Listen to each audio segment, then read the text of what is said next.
Hello everyone, मैं रजनीश और आज की इस क्लास में हम लोग कंस्ट्रक्टर ओवरलोडिंग के बारे में जानेंगे। कंस्ट्रक्टर ओवरलोडिंग, उसका डेफिनेशन आपकी स्क्रीन पे दिख रहा होगा। Constructor overloading allows having more than one constructor with different parameters in one class. Method overloading अगर आपने पढ़ी है तो उसी से ये रिलेटेड है।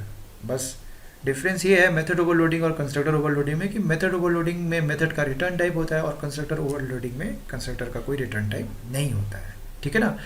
तो एक क्लास के अंदर एक से ज़्यादा कंस्ट्रक्टर को डिफाइन कर देना अलग अलग पैरामीटर लेके कहलाता है कंस्ट्रक्टर ओवरलोडिंग। और कंस्ट्रक्टर ओवरलोडिंग को हम पॉलीमॉर्फिज्म भी कहते हैं। इसको पॉलीमॉर्फिज्म के एग्जाम्पल में इंक्लूड किया जाता है। पॉलीमॉर्फिज्म जो दो पार्ट में डिवाइडेड है, run time and compile time. तो ये कंस्ट्रक्टर ओवरलोडिंग जो है वो कंपाइल टाइम पॉलीमॉर्फिज्म का एग्जाम्पल है। ठीक है, ओवरलोडिंग मतलब कंपाइल टाइम पॉलीमॉर्फिज्म। क्लियर। तो चलिए इसे हम लोग रन करा कर देखते हैं, प्रोग्राम के थ्रू समझते हैं। हमारे पास एक क्लास है एम्प्लॉय और इस एम्प्लॉय क्लास के अंदर कुछ डेटा मेंबर्स हैं, प्राइवेट डेटा मेंबर्स जैसे कि सैलरी, एंड एक और डेटा मेंबर है वो है आपका उसका name, private string name. Clear. अब मैं इसके अंदर एक डिफ़ॉल्ट नॉन पैरामीटराइज कंस्ट्रक्टर, यहाँ पे नॉन पैरामीटराइज डिफ़ॉल्ट इस तरह से टर्म यूज़ होता है, कोई प्रॉब्लम नहीं है, बट डिफरेंस है थोड़ा कि डिफ़ॉल्ट मतलब वो कंस्ट्रक्टर जो हम डिफ़ाइन नहीं कर रहे, डिफ़ॉल्ट में हमें दिया जा रहा है। ठीक है ना। पर यहाँ पर तो मैंने इसे डिफ़ाइन कर दिया, तो ये नॉन पैरामीटराइज्ड कंस्ट्रक्टर कहलाएगा। ठीक है। इसके अंदर देखिए मैंने कोई पैरामीटर पास नहीं किया है। अच्छा, यहाँ पर क्लास का नाम मैंने गलत दिया है। देखिए मेथड का नाम, क्लास का नाम सेम होना चाहिए, EMP। ठीक है ना। तो अभी तो मैंने सिर्फ एक ही कंस्ट्रक्टर डिफाइन किया है। जैसे मैं एक और कंस्ट्रक्टर डिफाइन करूंगा कंस्ट्रक्टर ओवरलोडिंग बन जाएगा। देखिए मैं यहाँ पे एक और कंस्ट्रक्टर डिफाइन करने जा रहा हूँ, एम्प्लॉय, बट यहाँ पे मेरा पैरामीटर अलग होगा। यहाँ पे मैंने पैरामीटर ले लिया salary comma string name. Clear. ये मेरा दूसरा कंस्ट्रक्टर हो गया। अगर हम एक और कंस्ट्रक्टर ले लें तो वहाँ पर वो मेरा तीसरा कंस्ट्रक्टर बन जाएगा, तो वो भी कंस्ट्रक्टर ओवरलोडिंग हो जाएगा। यानी एक से ज़्यादा कंस्ट्रक्टर डिफाइन कर दीजिए अलग अलग पैरामीटर के साथ, तो मेरा कंस्ट्रक्टर ओवरलोडिंग हो जाएगा। तो यहाँ पर हम कुछ डिफ़ॉल्ट वैल्यू ले रहे हैं सैलरी के अंदर। हम जैसे यहाँ पे दिस कीवर्ड का यूज़ कर रहे हैं, this dot salary. This keyword जो होता है वो जो करेंट रनिंग ऑब्जेक्ट होता है उसको रेफ़र करता है। तो salary equals to 1 lakh, okay, and this dot name equals to Rohit. यहाँ पर मैंने, ठीक है। अब इधर में हम वही सेम चीज़ करेंगे, बस हमारे पास पैरामीटर है तो हम डिफ़ॉल्ट वैल्यू यहाँ पे कुछ नहीं डाल रहे हैं, हम अपना मनचाहा वैल्यू डाल रहे हैं। मैंने यहाँ पे ले लिया क्या, सैलरी। आप देखिए यहाँ पर दिस डॉट सैलरी, दिस का यूज़ इसलिए भी होता है अगर मान लीजिए कोई लोकल वेरिएबल है, पैरामीटराइज्ड वेरिएबल है और डेटा मेंबर है और दोनों का नाम सेम है, तो दिस के हेल्प से हम उन दोनों में डिफरेंस क्रिएट कर सकते हैं, डिफरेंस बना सकते हैं। कंपाइलर को हम ये बता सकते हैं कि ये जो सैलरी है ये डेटा मेंबर वाली सैलरी है और ये जो सैलरी है ये आपकी पैरामीटर में जो मैंने लिया है वो वाली सैलरी है। क्लियर। और नीचे में हम रोहित को हटा के नेम पास करते रहें। अब यहाँ पर पैरामीटर में अलग से कोई वेरिएबल अगर आप सैल लिए हुए हैं तो इसका लिखने का कोई ज़रूरत नहीं है, तब ये ऑप्शनल है। अगर आप सेम वेरिएबल ले रहे हैं, कभी कभी ये क्वेश्चन में पूछ देता है कि अगर पैरामीटर वेरिएबल और इंस्टेंस वेरिएबल्स जो हैं या ऑब्जेक्ट वेरिएबल्स अगर वो सेम हो गए तो कंपाइलर तो कंफ्यूज हो जाएगा। तो उस कन्फ्यूज़न को दूर करने के लिए हम लोग क्या करेंगे, तो आप बोलिएगा हम लोग दिस कीवर्ड का यूज़ करेंगे। ठीक है। तो अब हम यहाँ पर इस रिकॉर्ड को डिस्प्ले करने के लिए हम यहाँ पर एक मेथड बना देते हैं, पब्लिक वॉइड शो, और यहाँ पर हम इसे डिस्प्ले करने के लिए हम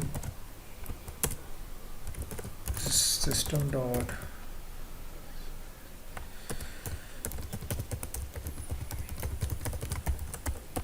यहाँ पे आपका आ गया सैलरी प्लस नेम। क्लियर। अब हम यहाँ पे मेन मेथड डाल रहे हैं, पब्लिक स्टैटिक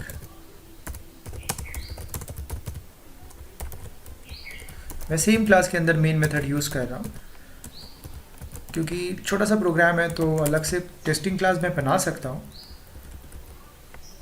मैं यहाँ नहीं बना रहा हूँ। आप लोग चाहें तो आप दूसरा टेस्टिंग क्लास बना के वहाँ पे ऑब्जेक्ट क्रिएट कर सकते हैं। क्लासेस एंड ऑब्जेक्ट चैप्टर में मैंने ये चीज़ एक्सप्लेन की है।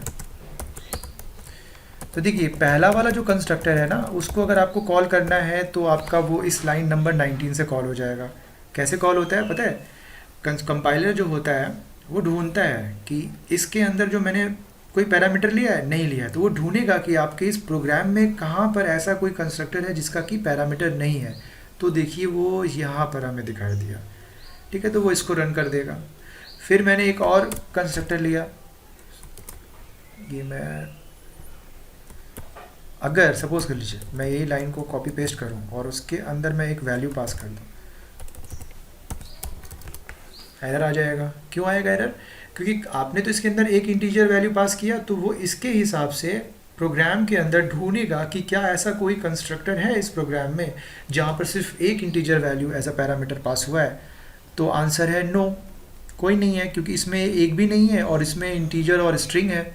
तो अगर हम यहाँ पर कोई एक कंस्ट्रक्टर और बना दें जिसके अंदर एक integer variable as a parameter pass कर दें, तब ये प्रोग्राम का एरर चला जाएगा। तो मैं यहाँ पर 1 लाख कॉमा कर, ठीक है। तो यहाँ पर कोई मिस्टेक हुआ है क्या? हाँ, ओ बी मैंने 2 बार डिक्लेयर कर दिया, तो यहाँ पे ओ बी 2 ले रहे हैं। अब हम यहाँ पर डिस्प्ले करेंगे O B dot display and O B 2 dot display. Clear? तो डिस्प्ले, अच्छा इसी को डिस्प्ले बना देता हूँ मैं। चलिए अब मैं इसे रन कराऊंगा। यहाँ पर अब इसका आउटपुट देख लीजिए, 1 लाख रोहित, 1 लाख करण, ठीक है ना।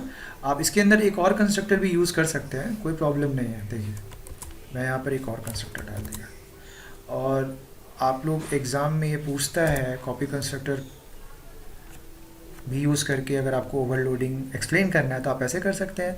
यहाँ पे आप ये डाल दीजिएगा एम्प्लॉय। अगर आप कॉपी कंस्ट्रक्टर नहीं पढ़े हैं तो वाला वीडियो देख लीजिएगा, आपको समझ में आ जाएगा, ठीक है ना।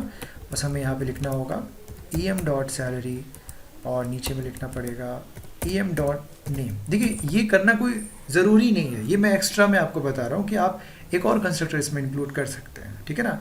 अब लेकिन इसको कॉल करने के लिए आपको उस तरह का ऑब्जेक्ट क्रिएट करना पड़ेगा। आपको यहाँ जाके एक, ये देखिए मैं इसको कॉपी किया, इधर में पेस्ट किया, इधर में मैंने OB3 डाल दिया। अब हम यहाँ पर क्या पास करेंगे आप खुद सोचिए। मुझे इसको कॉल करना है तो मैंने एक जावा का स्टेटमेंट लिखा, लाइन नंबर 23। मुझे इसको कॉल करना है, मैंने जावा का एक स्टेटमेंट लिख दिया उसके लिए, लाइन नंबर 24। क्योंकि उसके अंदर 2 पैरामीटर है, इंटीजर और स्ट्रिंग, इसलिए मैंने इंटीजर और स्ट्रिंग में 1 लाख और करंट पास किया। अच्छा, मुझे अगर इसको कॉल करना है इस कंस्ट्रक्टर को, तो मुझे क्या करना होगा? लाइन नंबर 25 में मुझे यहाँ पर एक पैरामीटर में रेफरेंस पास करना पड़ेगा। किस टाइप का रेफरेंस? आप देख लीजिए यहाँ पर क्या पास किया आपने, एम्प्लॉय em, तो यहाँ पे भी आपको एम्प्लॉय का ही रेफरेंस पास करना पड़ेगा। तो मैंने चलिए यहाँ पे पास कर दिया OB2।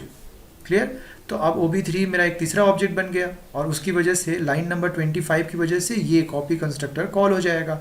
तो देखिए ये हो गया आपका कंस्ट्रक्टर ओवरलोडिंग का एक बहुत ही अच्छा सा एग्जाम्पल। अब अगर आप OB3 डॉट शो करते हैं डिस्प्ले, तो जो नीचे वाला रिकॉर्ड है वो डिस्प्ले हो जाएगा, OB3 डॉट डिस्प्ले। आप चाहते हैं कि OB3 का थोड़ा सा इन्फॉर्मेशन डिफरेंट आए, तो आप यहाँ जाकर इसमें 30,000 ऐड कर दीजिए, या कुछ भी कोई भी वैल्यू ऐड कर दीजिए, तो थोड़ा डिफरेंट रिजल्ट आएगा। ये देखिए 1 लाख रोहित, 1 लाख करण, नीचे में 1,30,000 करण। क्लियर? तो ये था आपका कंस्ट्रक्टर ओवरलोडिंग से रिलेटेड एक एग्जांपल। मैं आशा करता हूँ कि आप लोग को ये समझ में आया हो। और एक क्वेश्चन और मैं बताना चाहूँगा कि बहुत बार ऐसा दिमाग में क्वेश्चन अराइज होता है कि कंस्ट्रक्टर ओवरलोडिंग का हम यूज़ ही क्यों करते हैं। तो देखिए, क्योंकि कोई भी प्रोग्राम जब हम करते हैं तो बहुत बार ऐसा होता है कि हम ऑब्जेक्ट जब क्रिएट करते हैं तो हम यहाँ पर कोई वैल्यू पास नहीं करते हैं, पर कभी कभी ऐसा सिचुएशन अराइज होता है कि जब हम ऑब्जेक्ट क्रिएट करते हैं तो हमें यहाँ पे वैल्यू पास करना होता है।